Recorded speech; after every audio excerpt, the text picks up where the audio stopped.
There we go. There we go. January 20th, 2021. Uh, Tall boy Scoop. How you living, man? hey man, I'm living good. I think it's called a palindrome day, where it's called 12021. Is that what they call Today, it? I think that's what it's called. Palindrome, All P right. A L I D R O M E. Can Correct you me if can I'm you wrong. spell that for me? Can you spell that for me so I can do it? You gonna Google it? Yeah, So I can ask Google or yeah. Yahoo what Palindrome. that's all about. Yeah, Google it real quick. I Palindrome. P oh A my L I D R O M E. If I misspelled it, Lord charge me have some mercy. You got me doing homework. Look, I've been working palindrome, ladies and gentlemen. What is a palindrome? Is a word, number, phrase, or other sequence of characters which reads the same backwards as it does forwards. that. And what is today? Palindrome Day, and it's also Palindrome. and it's also National DJs Day. So if you're a DJ or if you know a DJ, shout out to all the DJs that are out there in the world that are spinning. They might not be able to be in the clubs or doing parties or events, but today is National DJs Day. I want to give all my love to my DJ friends. Um, you guys have made life easy, take stress away from us. So I just want to just salute you on this National DJ Day. Hey, speaking of that, before you go on, DJ Cassidy got a little something going on tonight. So Oh, really? pass the mic. Yep, pass the mic. Okay, okay, I know. okay. See, I know about Techniques 1200s. Back in the day. That yes, sir. Okay, I know a Okay, little well, something hey, about the DJ world. hey, I don't know, but all right, that's what's up. But it's tech. But but today, before we get started, today was history. I'm about to say, didn't Um, something else go on today? I'm not yeah, sure. yeah. There's a song by YG that says "F Donald Trump." Hey. I haven't said his name, but I will say that song is on my workout. That's in my my training playlist. There, every time I go to the gym, that is on the playlist. Right, right. So today, if you're behind a rock and you do not know what's going on, if you're Mm. watching abroad, thank you for the ones that do watch abroad. Today was very significant because we got a chance to reclaim our time. I love that. We got a chance to reclaim our time as the 46th president, Mr. Joe Robinette Biden, was elected, Junior. and also the first Asian and African American woman, um, uh, Kamala D. Harris. I don't remember the last name, so the apologies for not knowing the name.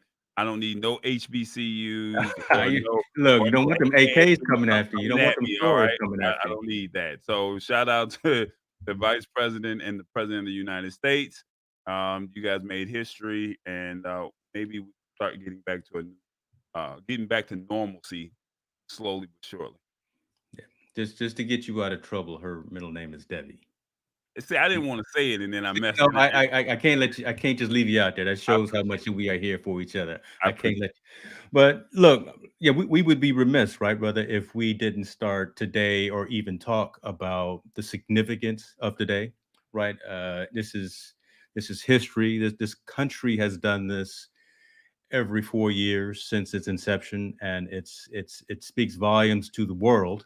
It matters, and tradition matters. So the fact that we were able to have the inauguration, the fact that we were able to have kind of the pomp and circumstance, right, of the president, the vice president, and going through all the actions today, irregardless of what we've been through the last 4 years, it matters that the world sees that we got knocked down a little bit, but we're standing back up and we're moving forward and we're moving forward, hopefully more collectively and moving towards more of a positive union. It's definitely not a perfect union, and if you look at the Constitution, it does not say a perfect union; it says a more perfect union. So just the fact that we had some challenges very recently, and we're moving forward to build our synergy amongst ourselves, left, right, center, whomever the case you may be, as you sit in those rooms, as you have those debates, as you have those dialogues, you can do it as the president has said, as the President Biden has said, without shouting, without yelling at each other, but with mutual respect. So I'm excited, right? Again, I think there's a newness in the air. I feel it. Was able to spend some of the time today with my kids, and especially with my daughter, watching that and seeing the Vice President Kamala Harris take the oath. My son came downstairs during a break in his school today and said, "This is pretty cool, Dad." So those things matter, and feel hopeful. Now let's get to work. Now he's got to get to work. He signed 15 executive orders. First 10 minutes, he was sitting in his chair, and they're definitely getting to work. So I think we needed to do our little part as well. And I think we are doing that by having those awkward conversations like we do here on the lab or on other shows and things like that, by actually having a platform and a voice and bringing on different types of personalities to interview and talk about. So in a way, I think we're doing something to help move the needle as well. So I'll get off the soapbox, and but that's what I wanted to say. Well, the last thing I would like to say before we go right into the tech, this was good to have families, and in a way, it was kind of spoke with someone today, and they said that because certain or some schools are doing virtual learning, Wednesdays have been off, but they made kids go back to school today, so Okay. they can watch the virtual learn. I mean, watch the inauguration. And the person that I spoke with today said this was a family day. This was a day that you, as a parent, should have sat down with your kids and said, you know what, this is what this means. This is history. This is not necessarily a school moment, shall we say? And if Hmm. you watched it at school, or you had to be at school, um, from my understanding, a couple school districts they did say that it was mandatory that students watch the inauguration. So right now, the kids are like, I don't have to do any work today. Hopefully, there's no pop quizzes tomorrow. Yeah, But wait till the homework comes, right? No, yeah, the pop quizzes. right. So with all that being said, I thought today was very significant that if you were an American, you're proud to be an American. You know, I think the word unity really stood out, and it's all right. You got to do this work. Now we put you in office. What you're going to do.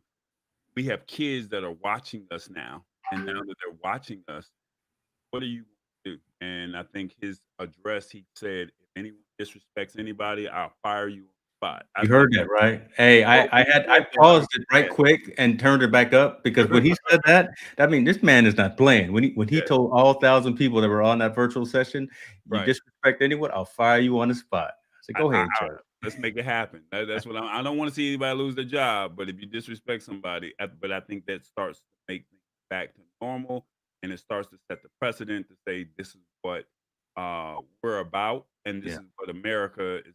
We're going to stand for class and for unity. So, with that being said, our first topic is with Biden being sworn in as president. What will it mean for tech? So, got any thoughts on that? I do, and I see a comment that came in here from someone near and dear to my heart, my wonderful mother-in-law. And yes, we will talk about young Miss Amanda Gorman because "The Hill We Climb" is definitely a poem that I'm looking for. She is Maya Angelou in reincarnate for sure. And I take things.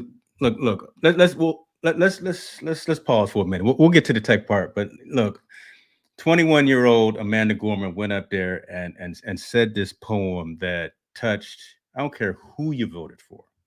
I don't care what side of the aisle that you're on. If you heard this 22-year-old woman get up there and really embody the heart, the soul of Maya Angelou, and really embody the heart and soul of everything that we are striving for, we've wanted to say for a long period of time. The fact that half of her poem was written,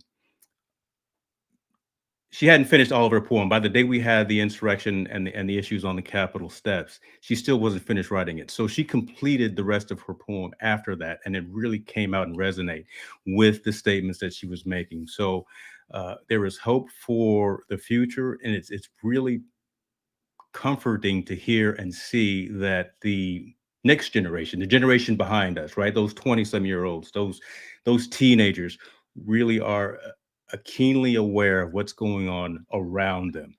Yeah, they may have their phones and they may be in those watching YouTube and watching whatever deep in social media, but they are really absorbing everything that's going on and really taking it to heart. Right, my kids have become incredibly more aware, more political, more outspoken in terms of what they see as right versus wrong. And I think what Amanda Gorman did today, just being someone, again, someone of color, someone at that age, 22 years old, and speaking so eloquently, the words that she spoke were incredibly moving. I got choked up. I got teary eyed. I had to walk away and leave. Yeah, I had to go get ready for some work conferences. But again, just really soaking up everything that she said, I think resonates with not just the 75, however many million people that voted for Biden, but the 70 so million folks that voted for 45. I think it really just speaks to the heart and the soul of this country and where we are turning the page and starting fresh. So that being said, I'm gonna sit here and I'm gonna get slightly emotional, and you don't want to get that on camera because the internet doesn't go away and it stays around forever. But I'll say that, and I wanted to definitely uh, mention that. Thank you, Mama Sheila, for bringing that up to me. All right. Back to the tech, brother. Back to tech. So here's something interesting, right? All of the social media accounts are back. I resubscribed to POTUS. I resubscribed to the White House. Uh, I resubscribed to all of those Twitter feeds now because they're back and they now have a sane individual uh, running those accounts, right? Because th- there is someone now running those accounts and speaking less anger and less divisiveness, but more. It's only day one, true, but again, he's setting the tone for a new day in America. So yeah, the fact that the social media accounts have now been reopened for the office, the government, for that person, those people to push out messages. I honestly don't believe, to be honest with you. So just speaking about Twitter, Facebook, and those accounts, I don't think that Biden's going to use those accounts as extensively as 45 did, right? Because there's it's so impersonal. I can send out a tweet, I can send out a status update on Facebook or where the case may be, but there's no emotion in that. And I honestly believe and I think that Biden is going to use the visual. He's going to be on camera, he's going to be on TV, he's going to be sitting at the Resolute desk speaking to the American people, using his voice, inflecting, showing emotion like he did yesterday when they were leaving Delaware, crying if necessary when things get hard, and just showing that emotion. You can't show that in 144 or however many characters on a computer screen. So yeah, it's great that those accounts are available and are back turned on, but I don't see those again as being as relevant or as frequently used as systems and documents of record for this 46th president. What about you? You put me on screen when I get to look, man. I've been on stage all day today, so look. Let me tell you something. I'm fired up, ready to go. I mean, I know that this was not the original article I wanted to speak on, but I do think that he has that part of that transition team. He had somebody that could probably assist him with being able to relate to the younger audience. Yeah. Twitter, Instagram, TikTok. I'm not sure of the brother's name, but I do believe he's African American. So he's able to reach the youth, and he's also able to reach the culture, shall we say? That's part of that person that's handling his social media. Um, who Well, when knows? you think about this though, when you sit back and you look at all the cabinet positions, right? It really is a reflection Of of America? America, Yeah. right? He's got every shade, size, color, whatever the case may be, in cabinet level positions. But this is what we wanted. I mean, True. you don't want an America where it only shows one side of the Mhm, population mhm, or one race or one culture. That you want something that shows, even whether you agree or you disagree with LGBTQ or transgender, African American, Caucasian, Indian, Asian, whether you agree or disagree, they're still American. And mhm. at the end of the day, you know, Americans, and I'm for me traveling abroad, and you've traveled abroad as well. Mhm. And I don't want to sway away because I really want us to get into this tech and how it affects America. But traveling abroad, find out Americans really look out for other Americans who are in other countries. We may not look out for each other here in the United States the way we probably should. We may not give that dollar or that quarter to, Mm. a homeless person or some kids, with water, selling water at the corner here in America. But when you're in another country, really look out for one another. And to see, like you said, that virtual cabinet swearing in moment, just to see that it was different races and backgrounds. Yeah, man. Like, and then to see that they were all on Zoom calls. So it brings in the tech to Oh, where look at you, little transition with the yeah, tech. I love it brings in the tech aspect yeah. because of COVID, and it's almost kinda like, remember the Jetsons? We grew up in the Jetsons era. Mhm, mhm. Now we're now living in that Jetsons era, and it's cool to be in the Jetsons era, shall we say. Yeah, Um, you're right, right? So the press conference is going on right now, which normally doesn't happen, and again, there's not as many people that are in the room, but the fact that video conferencing, Zoom, whatever the case may, whatever the tech platform it is, that's gonna become a norm, right? There aren't gonna be a lot of face-to-face dialogues and conversations going on probably for another year, right? I mean, we still gotta get shots at arms. We gotta get past that whole so thing. you have to get a shot in the arm, not me. That's on you. If you start walking, bow-legged and stuff like that, that's on you. I don't know about that shot. That's gonna be you.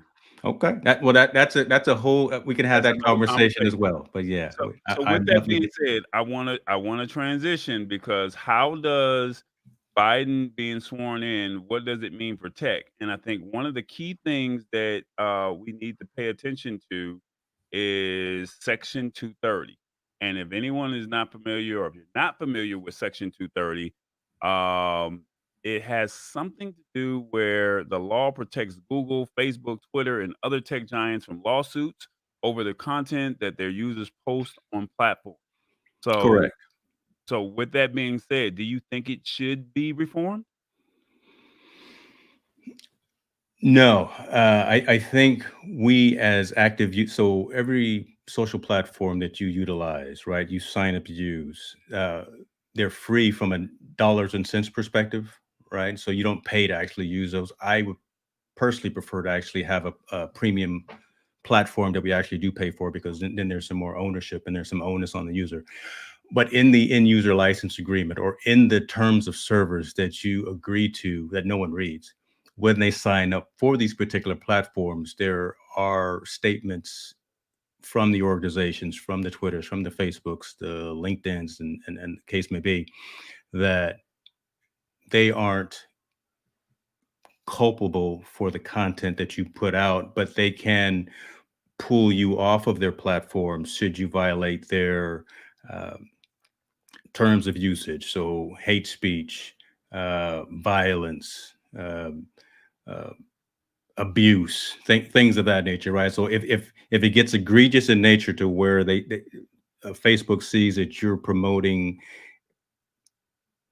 negative feelings and negative connotations such as that, they can pull you off, which is what they did with 45 and what they have done consistently as they see over time with different groups, with different individuals and things of that nature. I do believe that, and this is me being in the industry having this conversation, that those organizations themselves should continue to set the precedent in place, right? That they will remove individuals, remove accounts, remove groups or whatever that do promote those types of negative connotations. But really the onus is on you, man, right? If you are going to put that type of information out, then some type of law authority should eventually come after you as opposed to coming out after Mark Zuckerberg who started Facebook. I would rather go out and prosecute you for putting out that information, that hateful rhetoric, as opposed to focusing all of my efforts as a law organization on the platform in and of itself. So I tweeted to Jack and told him to cut off 45. I'm taking credit for it.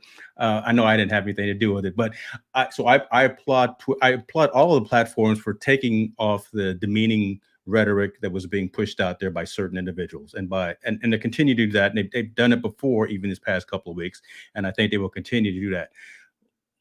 Long answer short, I don't think that the larger organizations need to be held as culpable as the individual, because the individual is the one that's pushing out that information. They are providing the platform, and if you fall outside of the scope and the framework of the rules and regulations of using those platforms, then you can possibly be censored. You can possibly be kicked off, or things like that. It's just like going into a business back in the old day, right? We reserve the right to refuse service to anyone. You go into a AMPM or 7-Eleven and you don't have any shoes or shirt on, they don't have to let you in there, That's true.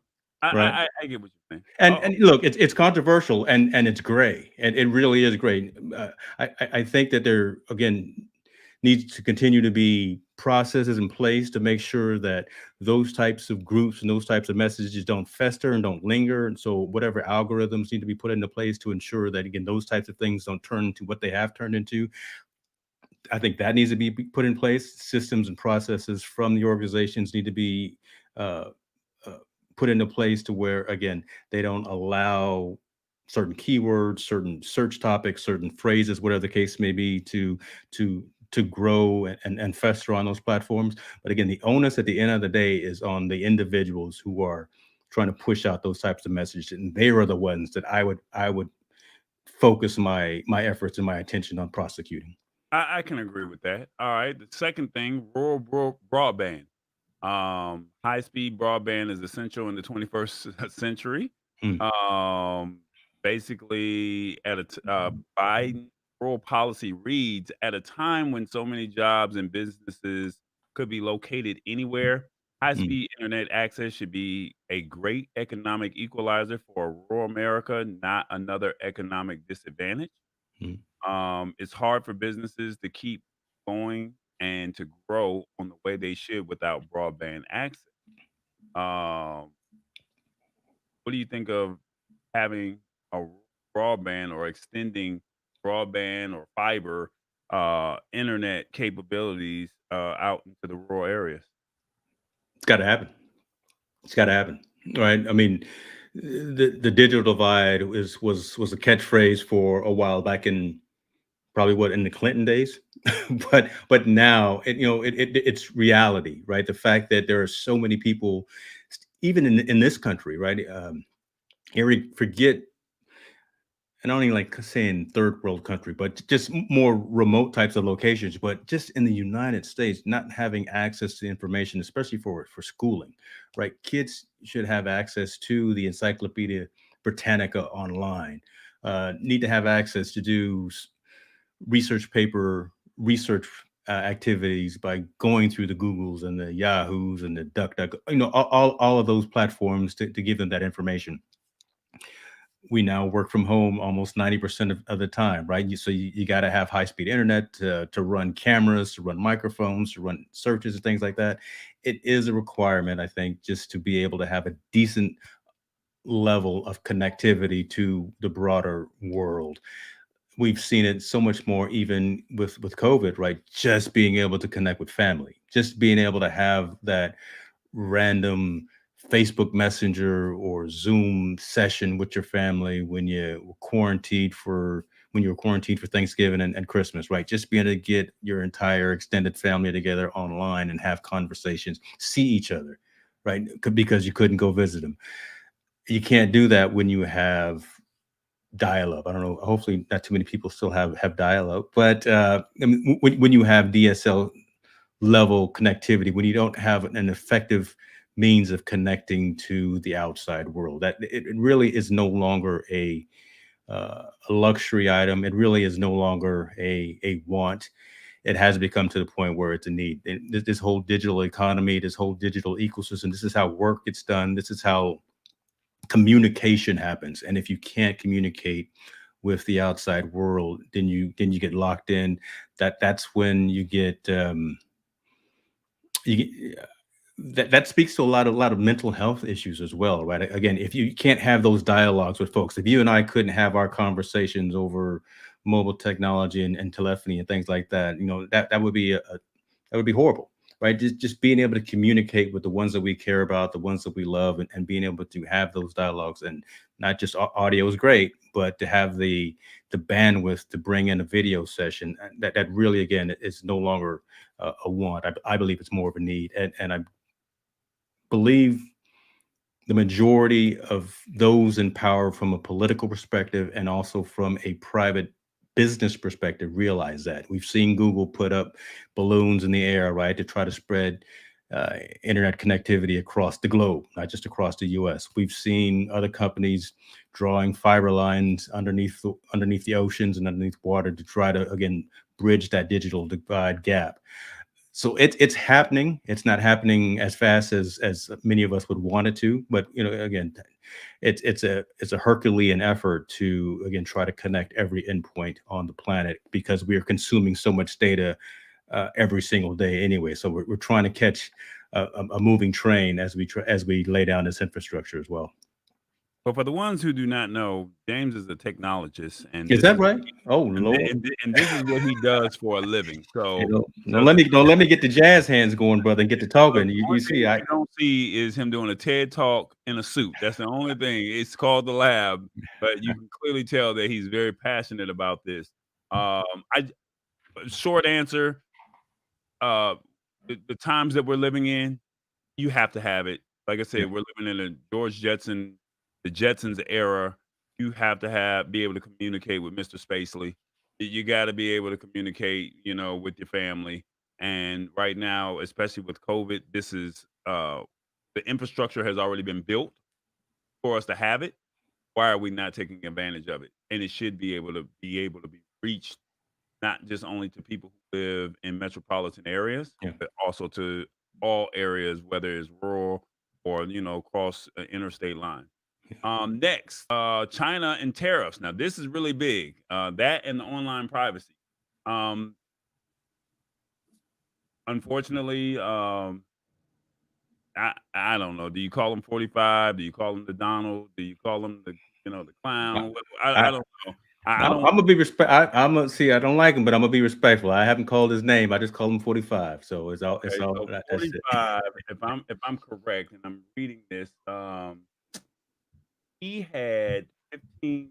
What is it? It says, uh, trying to find it.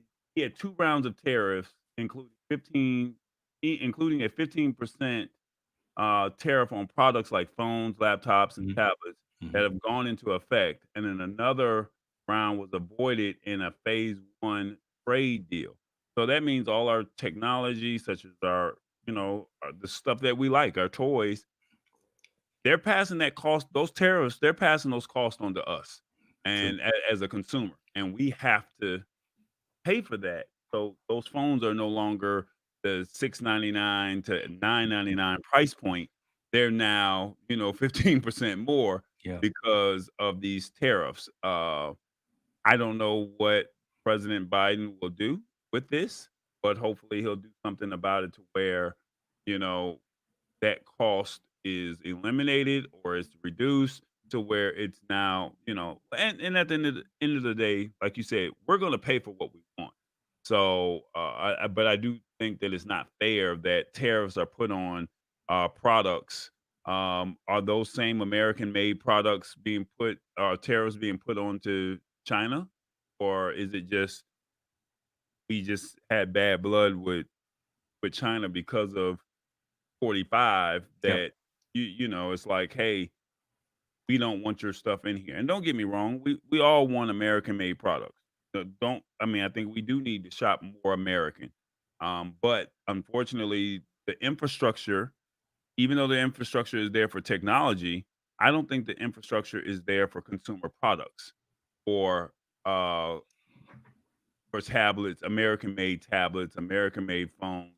I just don't think the infrastructure is there, so we still need to rely on either our allies or rely on people that that that's just what they do. They're good at Yeah. what they Yeah, and I'd be interested for the folks that are watching and listening, right? Definitely chime in, send a comment across. Look, again, we have the awkward, hard conversations. Hopefully, you agree. Hopefully, you don't agree, right? So we would love to have the conversation and have the dialogue amongst the folks that are listening and watching. And if you want to come on camera and be on screen, we'll definitely do that as well. Uh, I agree with you to an extent, right? The issue, look, it's always cost so much to buy something that's made in the United States. Why? Because it costs so much to make something in the United States. We have the infrastructure that we don't have in place is the manufacturing piece. We have the innovation, right? We have some incredibly innovative minds here in the United States of America. So we can think of everything. We can think we can take a man off this planet, or we can take a person off this planet, put him on another on the moon, bring him back.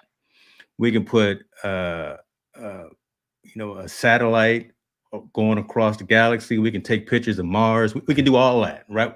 Elon Musk put his car on a spaceship and shot it out to on his way to Mars. So we can do all of those things. We have the innovation here. It's just from a manufacturing perspective, this country has always been focused on kind of the uh, building and materials, on kind of the core fundamentals of building a society. So manufacturing when it comes to construction, manufacturing as it comes to building infrastructure like that. But from a technology perspective, there really was a paradigm shift or a momentous shift from the Asian organizations and the Asian countries and companies where they really ramped up their capabilities, their factory, their automation, their abilities to make those chips and to make those diodes and to make those transistors at a much faster pace and at a much lower wage, right? If you think about it, that's really where it all boils down to the fact that we make so much per hour, per day, per year as compared to someone living in China, as compared to someone living in Thailand or wherever the case may be. That's at the core of it right there, right? We have that higher cost of living for whatever reason, right? Again, that's a whole different conversation that we can go to into at another date. But the fact that we are slowly catching up to having those facilities and those factories in place where we can actually manufacture the core components for these technology pieces, that's when you start seeing the prices come down. Right now, we're still so dependent on China and Japan and other places overseas, where again that cost of living, that cost of manufacturing, that cost of development of those core components is even cheaper to think of it here, have someone sitting in China, have them physically build it, and then ship it over the seas to here. It's still cheaper to go through all of that than to literally build something here in Cupertino or in Texas or in New York, whatever the case may be. So that so we can talk about the symptom, right? The fact that it's 15% tariffs on stuff coming from China, but the core and the crux of the problem is that the overall cost of doing business with ourselves is too high. All right. do. I got you. And again, those are my thoughts. And look, I'm a Monday morning quarterback, right? I see some things. I know a couple of things. I'm a journalist. I'm not the smartest person in the room. I never want to be the smartest person in the room. That means I'm in the wrong room. But got an opinion, and I see things, and kind of been in this technology industry for good lord, almost 3 decades, right? I'm an old man. Um, and it hasn't really changed rapidly from the statement that I just said. It still is so much more cost effective for Apple to think of the iPhone here in Cupertino, design it here. But you know what? Foxconn in China, you put this thing together, box it up for me, ship it to me on a big freighter ship, and I can still sell this thing for some 900 to $1,000, and people will think that's a great deal. It's crazy. I do. I think it's here. And look, every 2 years I'm buying a new iPhone. Yeah, but still that is still significantly less than it would cost to make every single thing here. I think you're right when that we don't have the manufacturing, but we have the minds here. Yeah. And I want to give highlight, and I know I didn't talk to you about this before the show, but I challenge anybody and everybody to go look up this person's name and look up their company. I'm gonna see if I can share this screen real quick. I want you to look up this person. Her name is Dawn Dixon. I had a chance to do some research on her yesterday, and she's the CEO of a company called Popcom. And basically, if you're looking to find a way to invest something, and you want to get in at a low cost and you want to believe or you believe in a product, uh, I think this might be the future with what she's doing. She has a vending machine that will now allow cannabis, alcohol, and other products to be sold in stores. Or right now, she has one vending machine inside of a mall in Ohio, and she was supposed to launch in Amsterdam, but because of COVID, she wasn't able to do it. Mm, But do some research, and I think this is kind of what the lab is all about: is highlighting certain people. We got to find a way to get her on this show to mhm, talk about what she's doing. But I was really impressed. I think she had an interview on Breakfast Club, and she's doing awesome things. But get to know this person here. This person right here, I think you'll walk away very impressed. Her name is Dawn Dixon. She doesn't know me. I don't know her. I just happened to fall into something and I was reading and I was watching and I was listening and I was Googling and I'm like, yo, this woman is doing her thing. So company is called Popcom. I'm not getting paid for any of this. I don't get any kickback off of it. mm, But mm. I just think that, like you said, the innovation is here. Yeah, And with the innovation being here, she does not have the manufacturing, but she has the creative mind. And I think it's just great to be able to say, how can we find a way for that? agreed, So, agreed. with that being said, let's transition a little bit. We got to talk a little bit.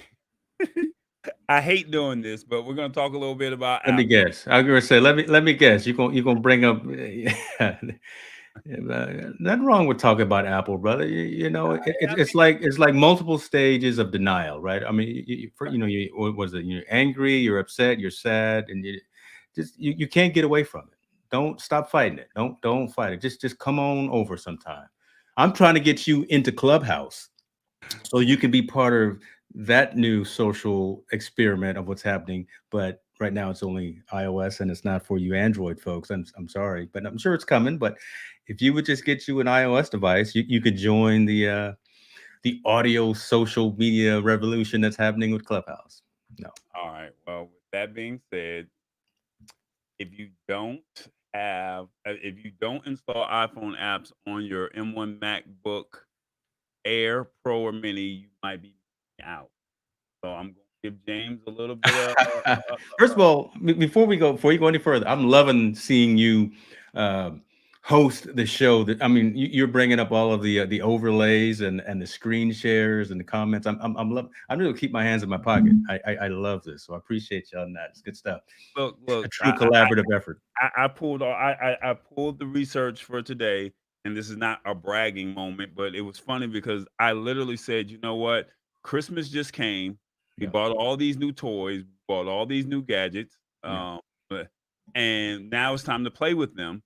But now that it's time to play with them, we have to find a way to make sure that we're protected, make sure that we're aware of what's going on, and we need to know our stuff inside and out. And I think that was one of the things that I have all these gadgets in my house, but do I know how to work them inside and out? Do you know how to work all yours inside and out? To the people that are watching, do you know your new toys? Do you know it front, back, left, right? Do you know it inside and out? And I think that's something that we wanted to focus on at the top of the year. Say, hey, we got these gadgets, we got these toys, these electronics. We have to find a way to know our stuff. So I this is love one of that. the cool things. Like he's been trying to get me to run this for a moment, or this, the service that we're using, and he knows how I feel about the service. but Uh, but I respect it. It's really easy to use, shall I say? And with that being said, was getting back on this original topic of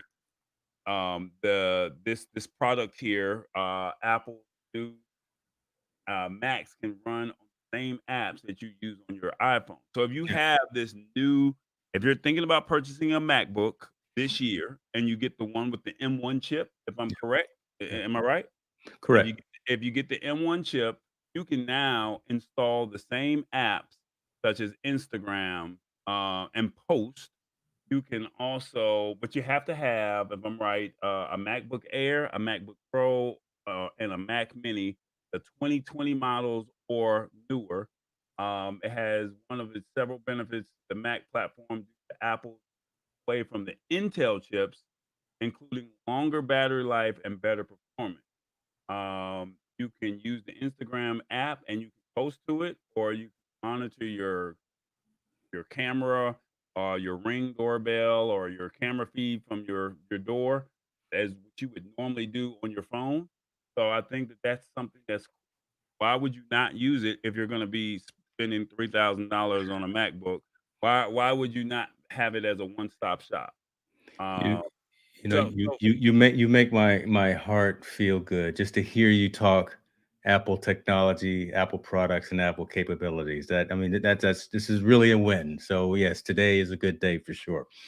But think about that. That's pretty groundbreaking. So you can buy this desktop environment. Yes, it has to have Apple's own M1 chip because they moved away from PowerPC. They moved away from IBM. They moved away from Intel with their i3, i5, i7 chips, and now they're making their own processors. But the fact that you can actually cross install iOS apps onto your desktop device. So right now they've got the Mac Mini, correct? So which is a desktop, which is a headless desktop. You bring your own keyboard, you bring your own monitor, you bring your own mouse to the headless unit, and they've got the two laptops. They've got the MacBook Air, and which is I think it's 11 inches, and they got the MacBook Pro, which is only the 13-inch one out right now. The technology is amazing, right? Again, just for the fact and the ability that you can now cross install iOS apps onto your desktop device and engage and interact with them seamlessly. That's huge, right? it is. I You know, mean, they don't do it on PC and Android. no, So I will give Mac the game changer, innovative 2021 early year award because that I mean, think about it. If you're in front of your computer, I'm just saying, just honestly think about it. You're in front of your computer and your Ring doorbell goes off, right? yeah, And you now have to go to your phone, whereas you can just click on a link on your phone, I mean on your laptop or your desktop, and you can see it right there if you're already working from home. Or if you're on Instagram and you're saying, "Hey, I just want to post. I want to post right now. I don't have to go to my phone and do it. It's right there." yeah. So yeah, that's innovative, and I definitely salute Apple for making that move, and hopefully Android and PC will eventually jump that bandwagon um, sooner than later, shall we say? Yeah, there's some things coming on the PC side, but I mean, just the whole integration piece of the ecosystem of the Apple ecosystem. I mean, literally, look, I can copy and paste from my phone and have that paste show up on my desktop device. I don't have to do anything else except Control C on my phone and then Control V on my laptop or my desktop, and it's there. That type of thing, you want it, you wish it was there, you don't think you need it, you don't ask for it, but yet and still Tim Cook and the engineers and everyone behind the scenes in product management and product development at Apple have integrated that into the environment. There are no manuals, right? So again, a lot of these things that we are finding out about just the usage of iOS and Mac OS, man, we're out there hunting and pecking, trying to figure it out because they don't really announce a lot of this functionality a lot of times. So every time we get a new iOS update on our phones, I mean, we're out there like it's Christmas again, right? Just trying to figure out what's going on.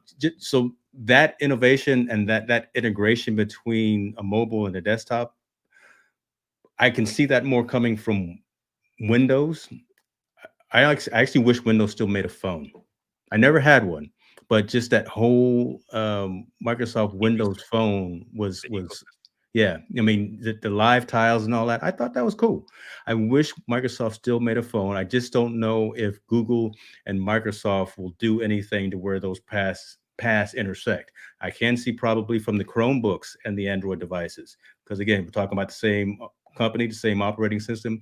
There could be some synergies amongst that. So I would say look out for that later on this year because at CES, we saw a lot more powerful Chromebooks come out with real processors, not Celeron processors, right? Not processors that you would find in a smart coffee maker or a little cell phone, but actually real powerful i3, i5. I don't think I saw any i7, but powerful processors in Chromebooks. So there may be some intersection in terms of functionality coming on the Android and the Chromebook side this year. That's what's up. Well, speaking of CES, Little segue, huh? yeah, Huh? hey, man, we got to do it. The show is rolling. Time is ticking. People don't want to watch a 2 hour and 40-minute show, man. So we got to find a way to speed last week's show up to this week. Hey, Uh, that was 2 hours. That's 2.5 hours that we 2 hours did and last 40 year. minutes. Yeah, I mean, that's a last week. Yeah. But there were some great companies from CES that we Mhm. had. Wish we could have got more. Maybe we'll find a way to get some more on the show. Yeah. Bear with me because this microphone stand that I have, Oh, it just keeps just going down, and it's like I locked it in, but it keeps still dropping. I don't know why, but anyway, make no, a we long we story we short, might want to know which one that is, so we know not to get that one off of Amazon. You want to give us some oh, some. this is a Guitar Center, so Okay. this is the real Okay. deal, buddy. I'm sorry, it is. Um, I was one of the first ones that was, I was one of the first ones that had the foldable phones for the 2020 model, the Mhm. LG V60. Love Right, that phone. there we Yeah. go. Let me see, does it work? There There you you go. go. You have the 2 screens in one. Love that. Yep. So you got the 2 screens in one, to where you can be on YouTube and send out a text message. You can be writing out notes and reading news, copying and pasting, whatever, be on Cash App and, be playing a game, whatever the Mm. case may be. But now, if you had a chance to read anything tech news, one of the biggest stories that was out there was the LG Rollable and the new rolling foldable phone. That is kind of like, I don't know, man. I want it, but I don't know if I'm willing to spend that. I don't know what the Yeah, price point is going to be, but if you're you know not, what the price point. You know it's four figures. You know it's four digits for sure.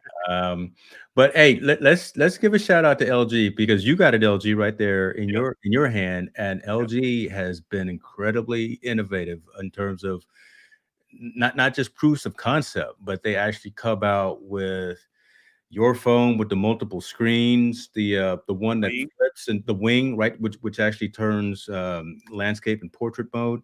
Mhm. Some I good saw stuff. it yesterday at T-Mobile. They actually had it in the T-Mobile store.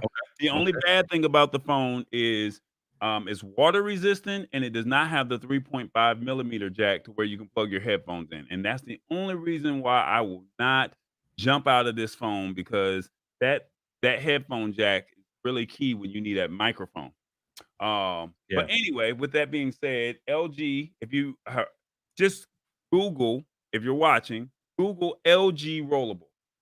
At the end of their press conference, if I'm correct, well, I know what it is, but at the end of their press conference, the CEO was walking off of the stage, and they had a gentleman that was watching the press conference from his phone like this, and the phone literally rolled down as opposed to folding out. So instead of it doing like this, opening up like a book, it literally was like this and it was rolling down. So this could be really where technology takes us. I think everyone walked away saying that this was the tech of the if this if this comes into proof of life in 2021, Yeah. That is definitely the technology that I think a lot of people want. Problem is, what's the price? Because right now, the Fold, this phone was under $1,000. This phone in my hand, but the Z Fold and the Razor, if I'm correct, they're priced at about 18 to Yeah. $2,100. They are. Yeah. The Flex Pi, which is man, I cannot think of the Royale. I was at CES 2019.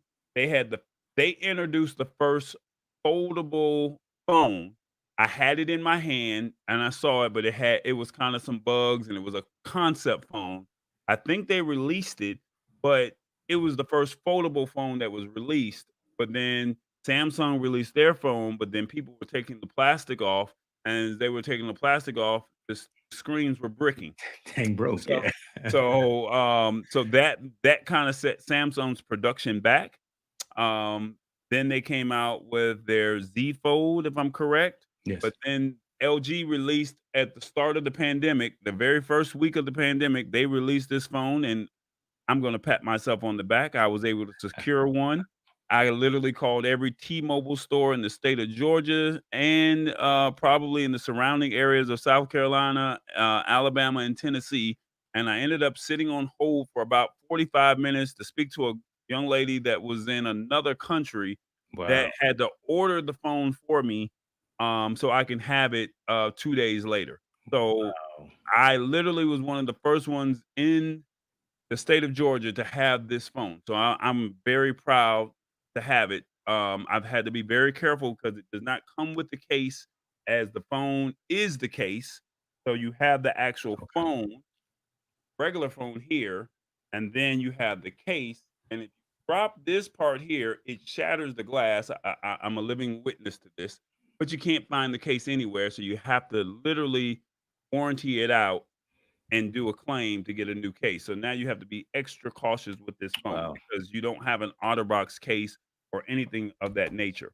But with that being said, LG basically said that they teased the smartphone with the smartphone with a screen that rolls out and hints at a comeback for mobile devices. But here's the funny thing: just today, right before we went on, T-Mobile said that there's a possibility that they might end their phone line. So it's not guaranteed yet. I'm praying that they don't, but they have not been able to get a huge response from people because Huawei, Samsung, and Apple have kind of taken over the market share, shall we say. Mm. And unfortunately, LG, there's a few loyal ones like myself. Um, but they may end up discontinuing. They said that it was not a guarantee, but they think that this might be something where they might discontinue their phone line. So it may just be TVs and other Yeah. smart devices, and I hate to see them go. Um, Yeah. I think that would be a mistake, to be honest with you, because you think of like OnePlus, you think of Motorola and what they had and what they have now. You think of Sony Ericsson, right? I mean, they're still on the market with some niche phones that meet a need. LG has always been smart, in my opinion, and trailed not Sony, but and trailed Samsung. Right? They've seen what Samsung comes out with their Galaxies and with all of their devices, and they saw the whole fiasco that Samsung had with their folded phone and how those things were, like you said, the screens were peeling, the hinges were breaking off, and they said, "Oh, you know what? I'm not going to release anything until we get our stuff right before we put that on the market." Then they came out with the phone you have in your pocket. Then they came out with the wing, and now they've announced something completely groundbreaking with this rollable phone. I think it would be a disservice to the consumer if they completely let go of their mobile phone division. Um, that's my Well, opinion. the thing is, how do you find a phone? For one, LG does not advertise the way Samsung and Apple does. I mean, you go into any cell phone store, the first thing that they try to do is push a Samsung or an Apple, That's true. to you. They don't even tell you about the LG phone. You ask the sales representative, "Can you tell me anything about this phone here?" Which is LG or a OnePlus. They can barely tell you anything about those products. So I wonder what incentives are those other companies giving those sales associates for all of the cell phone companies to say, "Hey, we wanna push out these phones and you need to make these phones priority." Why is LG not, giving out that same incentive? Yeah. And then number 2, why is it that you can go to Best Buy and if you have any problems with Samsung, have a dedicated Samsung rep inside of a Best Buy. Whereas, why can't you do that with like a Target or LG? Or why can't you do that with, another location? I understand that COVID is here. And so people are going to be a little leery of going out and speaking to somebody, but LG should have a dedicated, division in certain stores to say, hey, if you have any questions about our product, why not? So Yeah. I think also a price point of $2,000. I don't think America is ready to spend $2,000. I think Apple pushed the limit with 11 to $1,200 for their phones last year. But I mean, what were the sales or what were the numbers for the new phones? I think, like you said, you're going to skip this generation because the 11 already had the 12 pretty much had everything the 11 had, with the exception of one or two things. Yeah. I'm Am good. I willing to pay $1,200 for a phone? I No. don't. Not gonna do it. But I want to piggyback off of and shouts out to Ignario coming in off of YouTube. That's where we're going to be pushing the majority of All of our content in the future. So shouts out for watching us from there. And I agree with you on that, brother. Right? LG is focused on the digital home. They're focused on uh, washing dryers. They're focused on refrigerators. They're not going to take money out of their marketing budget to put someone physically in Best Buy or Fry's or what is it Micro Center, things of that nature. What's going to keep them moving, kind of very similar to OnePlus, is that niche market who says, you know what, this is the coolest phone. It's got these cool functions and these cool capabilities, like the wing, like your multiple screen camera, and that's how they're going to blow it up. Also, I can guarantee you, Apple is not incentivizing anybody for anything. Only reason everyone's buying an Apple, only reason the majority of folks are buying Apple iPhones is because everyone else has one. And because they see it as a premium product because it costs so much. It's a mind game. Look, bro. I worked for the company for 8 years. I know. I'm drinking the Kool Aid. I am. I'm deep in the sauce. But let me tell you something. There are some features and some functions, yes, on especially a stock Android device that I really miss. That I wish that an Apple device would have.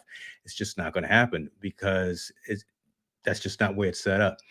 Samsung is huge. Samsung is number two from a mobile technology perspective. So yeah, they're going to have the Samsung experience. They're going to have Samsung stores. They're going to have those representatives in those big box stores that are touting their wares. Why? Because they are in the digital home as well. They've got the watches, they've got the phones, they've got the televisions, and all of those things talk and work together. LG is not focused on that. They're focused on the big price, higher margin types of things. You're not going to make a lot of money as a company by selling cell phones. You're just not. Okay, but It's not. before I go into my comment, I need you to say that right there on the screen. See, fanboys.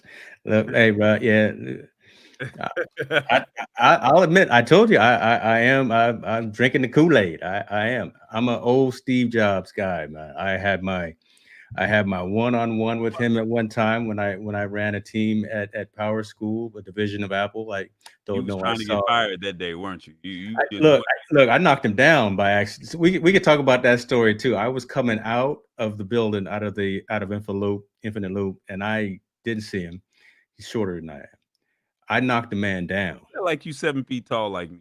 I was just look 6 feet, right? 6'1" with my Stacey Adams that I had on that day, probably. Or, my floor shines. Uh, I knocked him down. I had to help him get back up.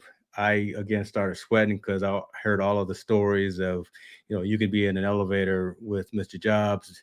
He'll ask you, what is it that you do for the company? If he doesn't like what your response is on your way out, you could be walked out of the On your building. way out. You could be on your way out. He was one of those insane geniuses, right? Him, Richard Branson, Elon Musk, just a whole different mindset about those folks. And I've got his crazy ones quote on my wall here in my office. So and I speak a statement that he made to the organization many, many years ago. All we're trying to do is put a dent in the universe. I'm not trying to change everything. We're not trying to necessarily make big moves all at once. All I want to do is make a dent in the universe. That's so. I mean, that's a whole. Yeah, we can go on for hours and days about that. Yes, I'm a fanboy. And yes, I am. I'm a jobs guy. So So with that being said, I don't want even though we spoke about LG today, yeah, TCL also released a yeah, rollable phone as well. So not sleep on TCL, even yeah. though that they're known TCL's for good stuff. their TVs. But they did release a rollable phone as well, and we will see a concept with one of these companies, TCL or LG, before the end. And then, from my understanding, I sent you something earlier this week where Apple is thinking about doing a fold.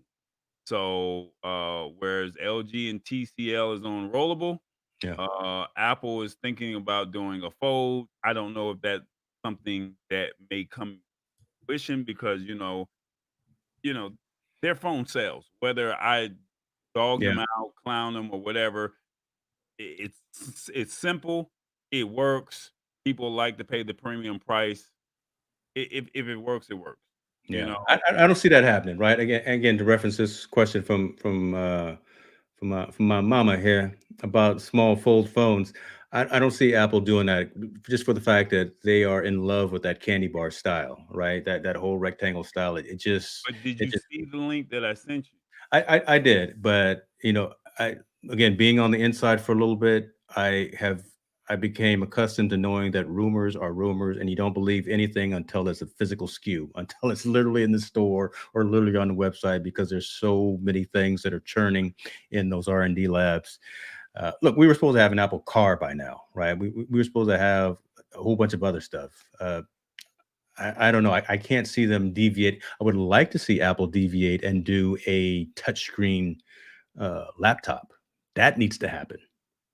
Hmm. Forget foldable phones and forget all that other stuff. They need to catch up to the Windows uh, environment and actually have a touchscreen laptop. But that's where I'm at. Switching gears just a little bit. Um, have you ever been hacked?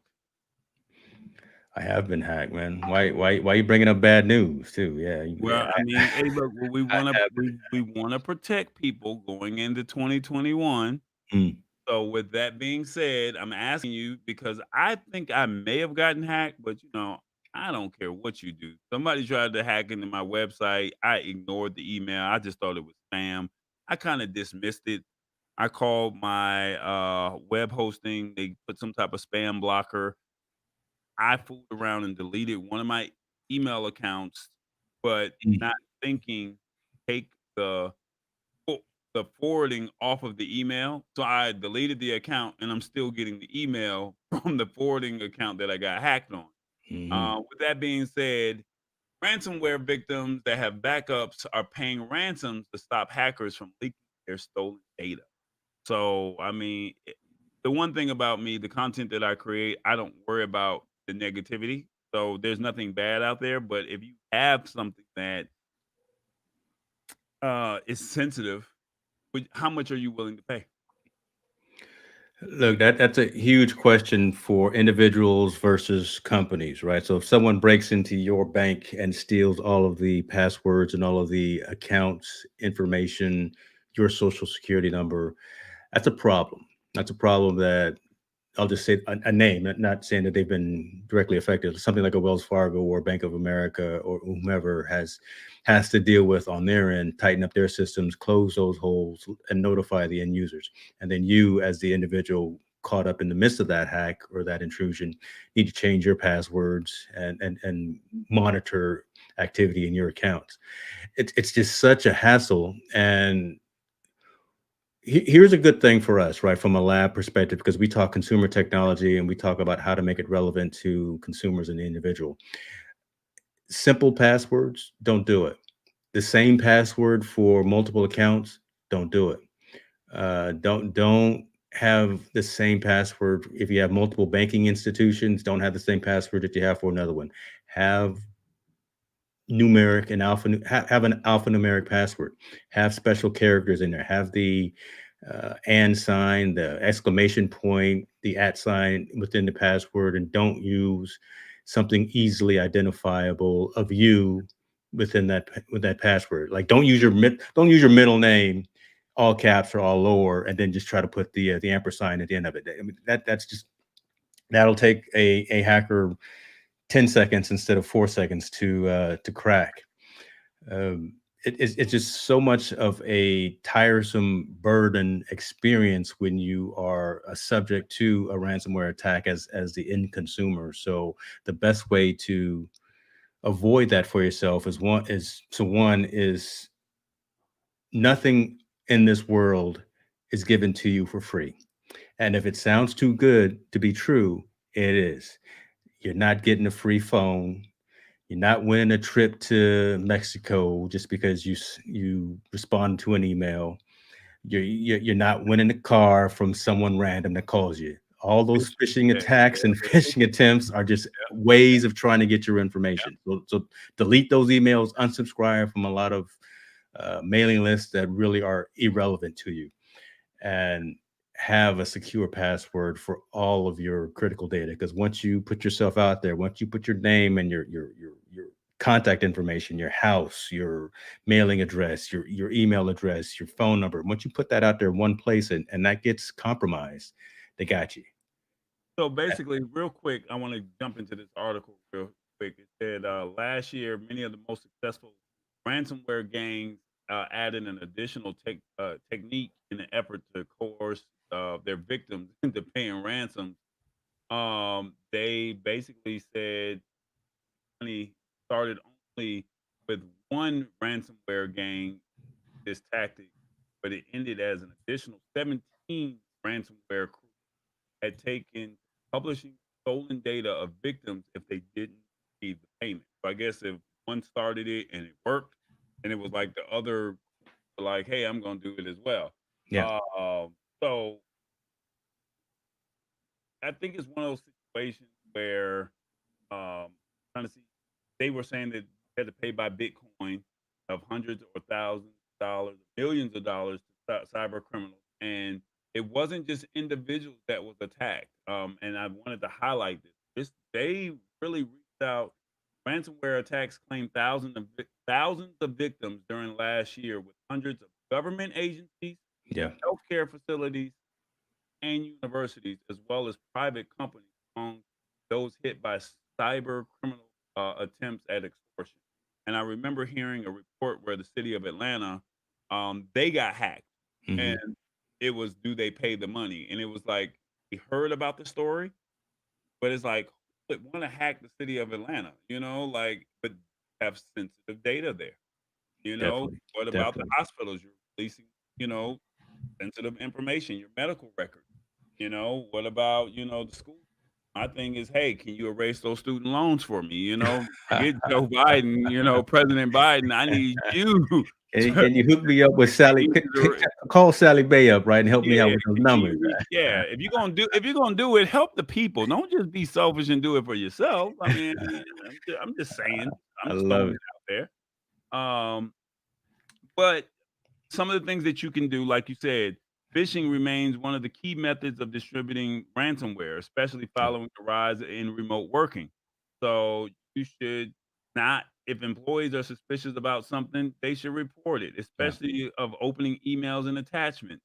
Um, organizations should make sure that they have a good patching strategy, which once again, most people create websites, but they don't even think about, well, how do I security or foolproof myself? Well, they just want the website up, and it's Right. like, hey, you got to think about that security because yeah, the website looks good, but if somebody can literally go into your system and take you out, you're done once they because the moment you blow up like a Tesla, they're gonna be trying to, they're gonna be Quick, trying to take you out. Right quick. now, you're a nobody, you're an upstart, you're a startup. Nobody's not checking for you. But the second you make a deal with Google Yeah. or Apple or Samsung or you close with Hyundai or Ford or whatever major company and you merge or make a merger with them, those hackers are gonna come for you. Yep. Look at TikTok and Instagram. You're partners with Facebook. They're gonna come. So, I mean, I just hope that as we go into 2021, you start thinking about, like you said, those special characters. I have to go back because I have 74 passwords that could potentially be compromised. And it's like, let's find some different passwords because those passwords have been around for years, and it's time to expand our mind, expand Yeah. our brain, shall we say? Yeah. So, Now, uh, so a tool that I use, bringing it back to technology, I use LastPass to yeah, maintain passwords for me. So I have a master password, a long one with multi yep. alphanumeric characters, and then that goes and creates very secure passwords to all my other institutions. So there's LastPass, there's one I'm password. using Norton Vault right now. Yeah, yeah, So the Norton Vault has kind of saved me from they're catching some things and they're saying, "Hey, time out. We might want you to look at that." So I don't know if we have enough time to do this last article, but I'm trying to see if I can get it over there. But it kind of coincides with this one here, and I just got an email, shall we say, from did I do it right? I don't know if I did it right. Uh, you're out here. You do this more than I do. Yeah, there you go. Speaking of the passwords, I just got an email right before the show with my banking institution saying you need to activate 2FA. Say the word for me, please. Hold two on, hold on, hold on, factor. hold on, sir. Hold on. While you scroll down, two Two. factor authentication. As he pulls himself off of camera,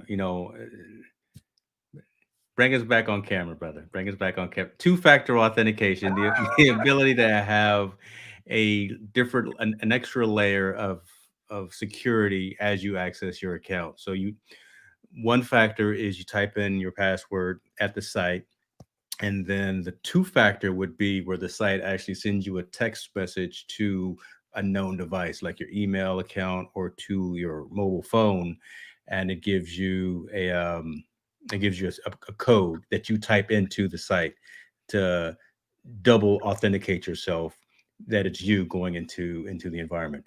Brian Green, that's a good man right there. He knows about this. He's deep in technology as well. He is one of my old Apple cohorts as well, so he can corroborate my stories of the days of jobs. But two-factor authentication Did you is call him when critical.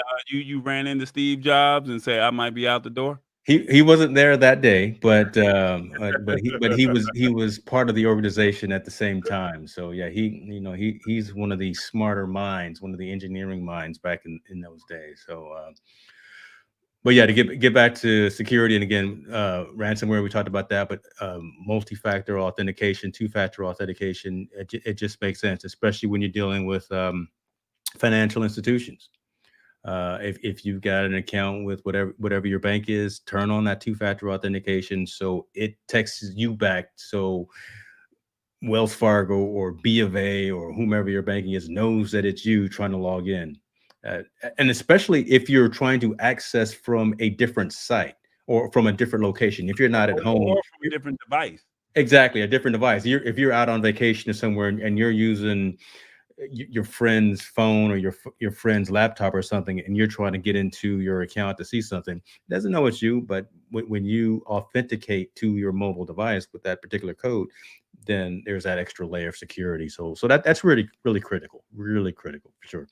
I want to before we and like I said, once again, I wanted to highlight this because we're starting the new year, and there's some things that it's like we're all happy that Christmas is over with.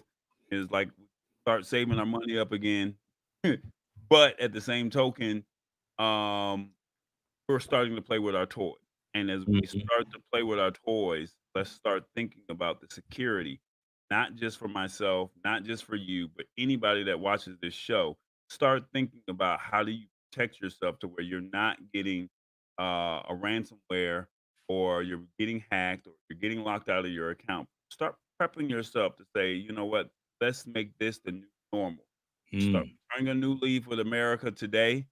This is a great way for us to say, "Hey, let's all learn together." Because I'm weak in some areas, just like James is strong in the mhm, other areas, and vice versa. mhm, mhm. And he has areas of strengths that I don't have, and like I said, it's just one of those things where I think that it's one of those things. And I'm rambling right now, but trying to find my words. But You don't when have your Minute Maid with you, that's the reason why. You don't have your Minute Maid.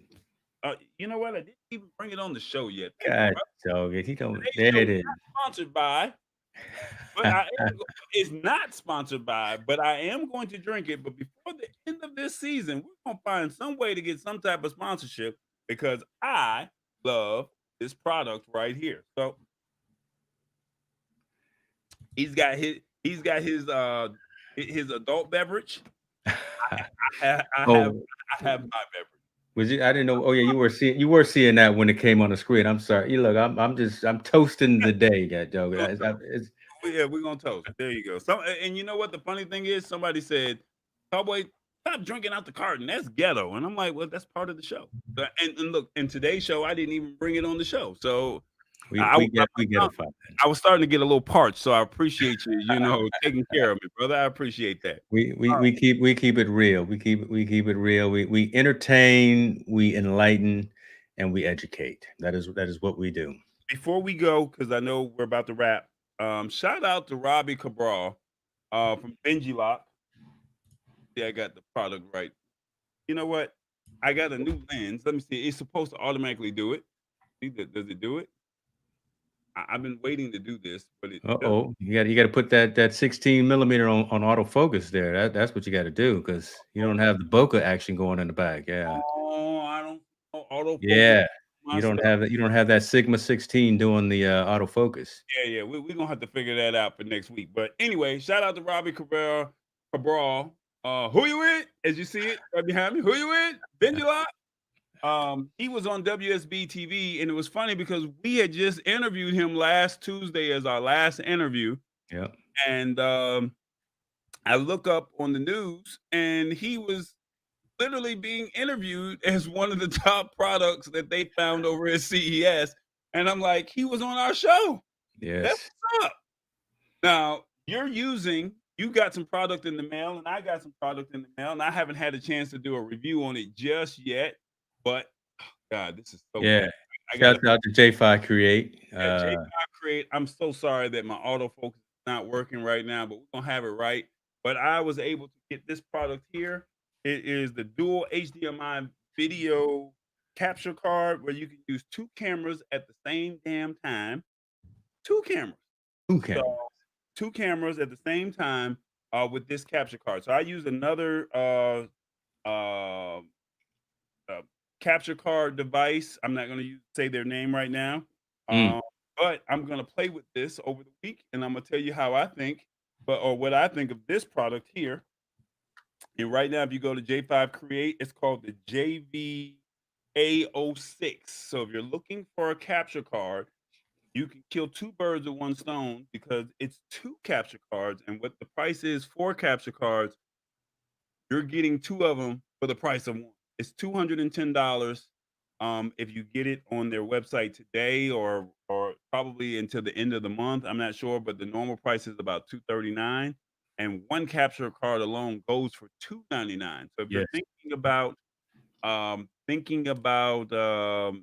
doing live streaming, you need a capture card before you then turn the camera on and plug it into your computer. You got to have a capture card. So for you to have this product where you have two at the same time that makes sense. So I haven't had a chance to do the review. I will.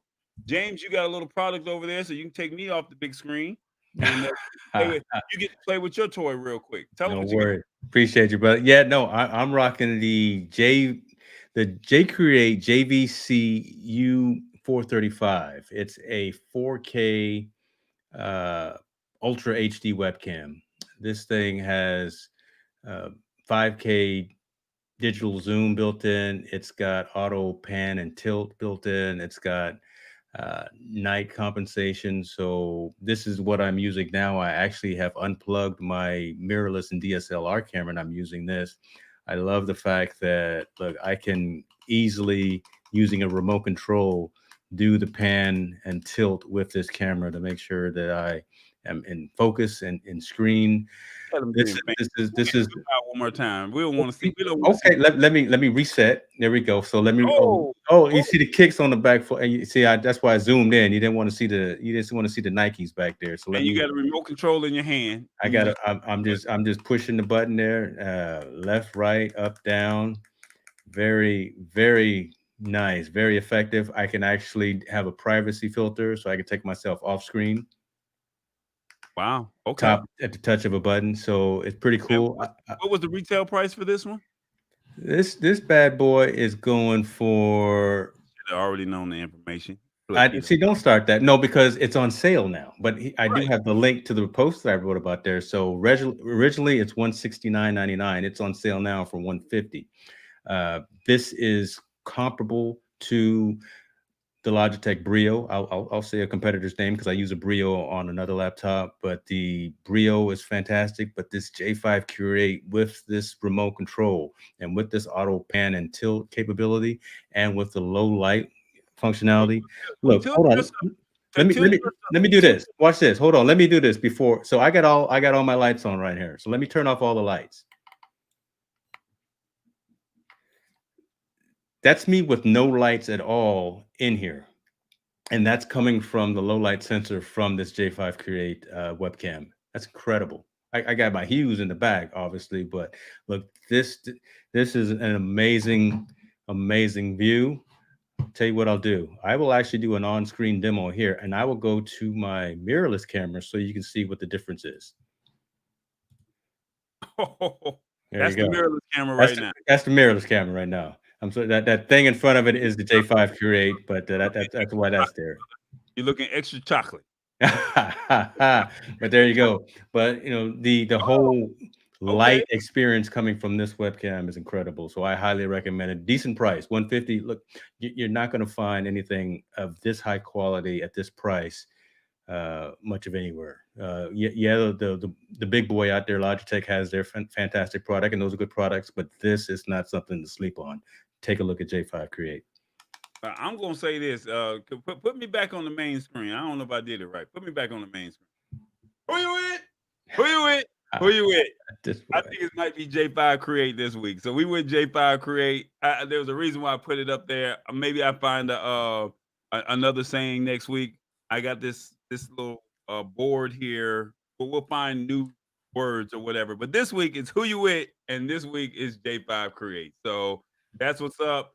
You got your webcam. I got the dual HDMI capture card. So I'm gonna try and see if I can do two cameras next week.